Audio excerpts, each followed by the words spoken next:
გიორგი ბუტიკაშვილი კოალიციად ცვლილებისთვის საგარეო მდივანი ჩაგვერთვება ახლა პირდაპირ ეთერში ერევნიდან. საღამოშვიდობისა. დიდი მადლობა გადაცემაში მონაწილეობისთვის. ჩვენ გვაქვს ფაქტი, რომ ქართულმა ოცნებამ დღეს გამოაქვეყნა წერილი თავის ეგრეთ წოდებული ერთ-ერთი დეპუტატის სახელით, სადაც თქვა, რომ ჩვენ თავს ვიკავებთ ამ ფორმატში მონაწილეობისგანო. თქვენ როგორც ოპოზიციის წარმომადგენელი, როგორც პოლიტიკოსი, როგორ ფორმულირებას მისცემდით მაინც იმას, რაც ხდება ევრონესტთან დაკავშირებით ქართული ოცნების დამოკიდებულების თვალსაზრისით? პირდაპირ შეგვიძლია ჩვენ ვთქვათ, რომ ქართულმა ოცნებამ უკვე მესამეჯერ გამოაცხადა თვითლიკვიდაცია ევროპულ სტრუქტურებში. ჩვენ ნახეთ, რომ ევროკავშირთან თანამშრომლობა შეაჩერეს 28 ოქტომბერს გამოაცხადეს. ჩვენ ნახეთ, რომ ევროსაბჭოში მათ საპარლამენტო ასამბლეაში გაიწვიეს დელეგაცია უკან და ეს არის მესამე სტრუქტურა, ევროპული სტრუქტურა, სადაც მათ შეეძლოთ საქართველოს ევროპულ მომავალზე ესაუბრათ. მაგრამ ქართული ოცნებისთვის აღარ არის საჭირო, აღარ სურთ მათ არანაირ ევროპულ სტრუქტურაში ყოფნა და ეს მათი განცხადება სწორედ ამისკენ იყო მიმართული, ან ჩაჭრეს ყველანაირი გზა, რაც ევროპაში მიდიოდა. ამ ფორმატში, ამ ევრონესტის შეხვედრებზე არიან ევროკავშირის წარმომადგენლები, არიან ქვეყნები, რომლებიც მიისწრაფიან ევროკავშირში ინტეგრაციისთვის, ეს არის პლატფორმა, რომელიც ეხმარება მათ. ამ ფორმატში არ მონაწილეობს ბელარუსია, არ მონაწილეობს, იმიტომ რომ იქ არ არის თავისუფალი არჩევნები, იქ ადამიანის უფლებები ირღვევა და შესაბამისად მას არ აქვს უფლება მონაწილეობა მიიღოს და ასევე მსგავსად აზერბაიჯანის და საქართველოს იგივე მაგალითს იმეორებს და მათ თავად განაცხადეს უარი ევროსაბჭოში ევრონესტში მონაწილეობაზე.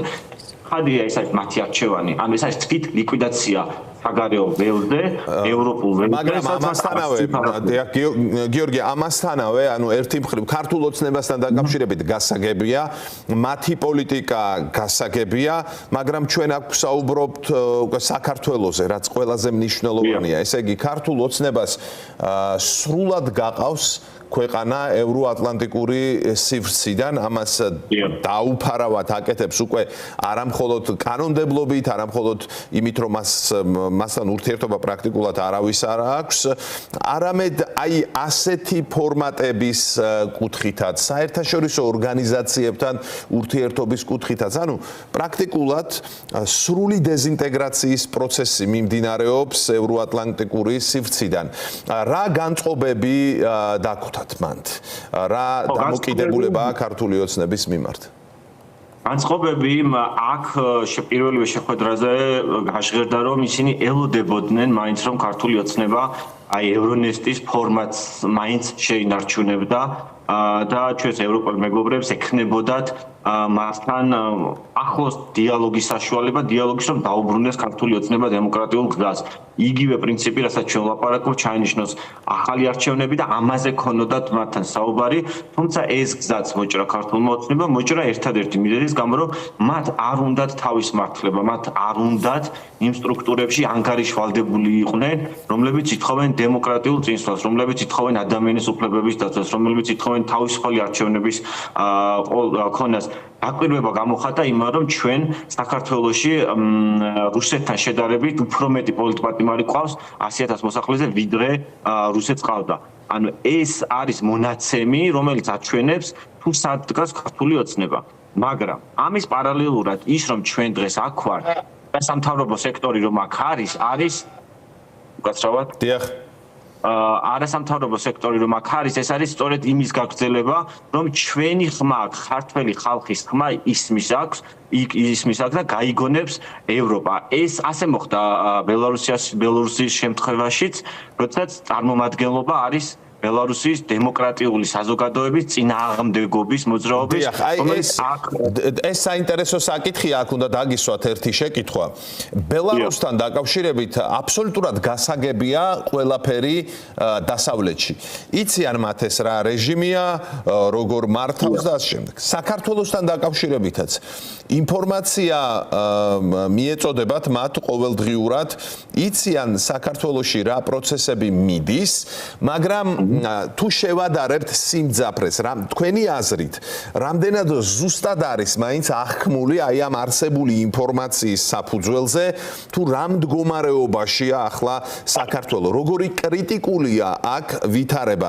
ეს აღქმულია ისე, როგორც არის და როგორც თქვენ ხედავთ რეალურად ქვეყნის შიგნით. ქართული ოცნების მიმართ ყველაფერი ცხადი არის, მათ ის რომ ქართული ოცნება რუსულ ძალას წარმოადგენს, ამას ეჭვი დასავლეთში, ევროპაში აღარავის აღარ ეპარება. არ ეპარება არც იმაში ეჭვი, რომ ქართული ოცნება დეზინფორმაციით და პროპაგანდით ცდილობს საზოგადოების მოტყუებას და და ასევე მანიპულაციებით საზოგადოებას შეცდომაში შეიყვანა და ყოველდღიურ რეჟიმში ამას აკეთებს. ამიტომ ქართულ ოცნებასთან ეჭვები აღარ არსებობს, მაგრამ ქართული ოცნება არ წარმოადგენს საქართველოს დასავლურ ევროპულ აღქმაში. საქართველოს წარმოადგენს ქართველი ხალხი და საქართველოს წარმოადგენს ის წინააღმდეგობის ერთობა, რაც როგორც ვართ დღეს აქ წარმოდგენილი და როგორც ვართ ხოლმე მაგალითად ევროსაბჭოში, როდესაც ერთიანად როგორც სამოქალაქო სექტორი, ისე პროდასავლური პარტიები, აქტივისტები, პოლიტპატიმრებიშობლები ერთიანად ჩვენ წარმოვადგენთ საქართველოს ევროპულ ხმას. ესეც გარკვეულია ჩვენს დასავლეთ პარტნიორებში.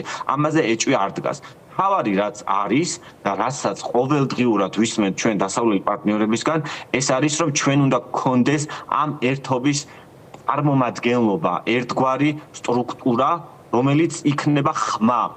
არა დაქსაქსული ისეთი, როგორცაც ჩვენ ყოველდღიურად ხედავთ, თქვენ გქონდათ ამაზე საუბარი თქვენ წინასწარმოებთან და ძალიან მნიშვნელოვანი და საინტერესო თემა არის იმისთვის, რომ საზოგადოებამ გაიაზროს, რომ ეს მარტო საქართველოსთვის არ არის მნიშვნელოვანი, არამედ მნიშვნელოვანი არის ჩვენი პოზიციების გასამკაცრებლად და გასაღრმავებლად ევროპაში, რომ წინააღმდეგობა, რომელიც არ ჩერდება, წინააღმდეგობა, რომელიც ორგანიზებულია, არის იმის საფუძველი, რომ ქართულ ოცნებას არ აღიარებენ დიდი ხნის მანძილზე, იზოლაციაში ტოვებენ. და იზოლირებული ქართული ოცნება არის სერიოზული პრობლემა რუსეთისთვისაც, ჩინეთისთვისაც, ირანისთვისაც. არ არსებობს ქართული ოცნების იდენტობა იზოლირებული.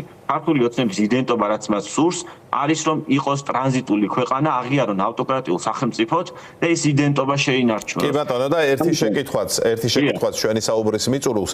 თქვენ შეეხეთ გარკვეულწილად ამ საკითხს და მინდა უფრო ვცლად მოვისმინო ახლა თქვენი პასუხი ამ თემაზე. რაც შეეხება ალტერნატივას და როგორ უნდა მოიქცეს ოპოზიცია ასეთ სიტუაციაში, რადგან ჩვენ ბელარუსიც ვახსენეთ, იქაც ამ ნაწილშიც ყველაფერი გასაგებია. ან ციხეშის იქ ხალხი ვინც რეჟიმს ეწინააღმდეგება, ან ქვეყნიდან არის განდევნილი. აქაც ყველა პრაქტიკულად, ყველა პოლიტიკური ძალის არ არის ძალა, ვისი ლიდერიც არიჯდეს ციხეში, თითქმის. ან არიჯდა ციხეში. ამიტომ ამ ხრივაც აქ დრამატული სიტუაციაა.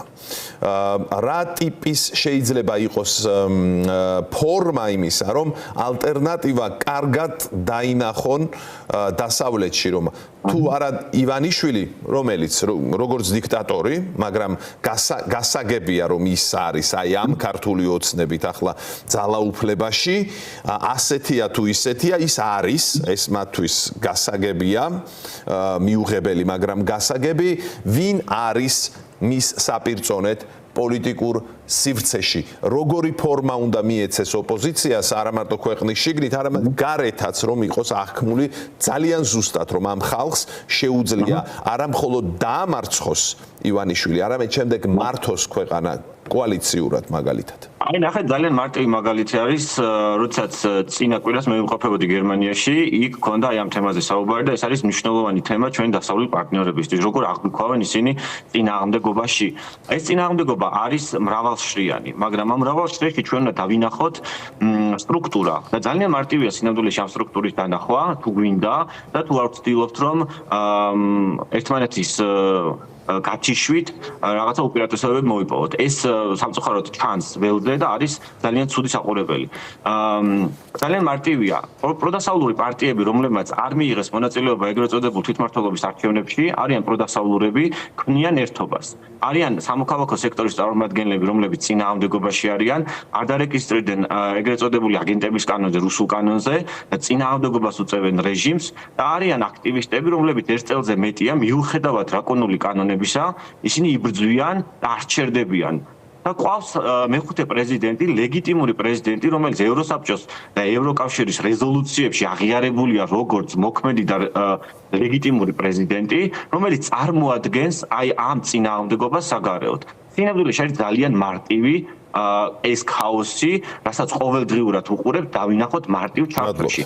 ამ ჩარჩოს წარმოდგენა გერმანიაში მოიტანა ის, რომ ჩვენ გვექნება ბუნდესტაგში დეკემბერში ეგრეთ წოდებული ჰირინგი მოსმენა კომიტეტზე, სადაც ჩვენ ამ რეზისტენს, ამ წინააღმდეგობას წარვადგენთ, ან ჩვენი წინააღმდეგობა უნდა დავინახოთ მარტივად.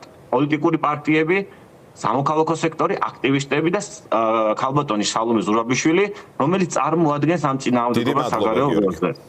ეს არის ის მარტივი მექანიზმი, რაც უნდა ვიმუშაოთ, რომ არ გავთიშოთ ერთმანეთს პირიქით, ჩვენ მოახერხოთ კონსოლიდაცია. დიდი მადლობა პირდაპირ ჩართვისთვის. ეს ერევანი იყო, იქ იმყოფება გიორგი ბუტიკაშვილი, კოალიცია ცვლილებისთვის საგარეო მდივანი.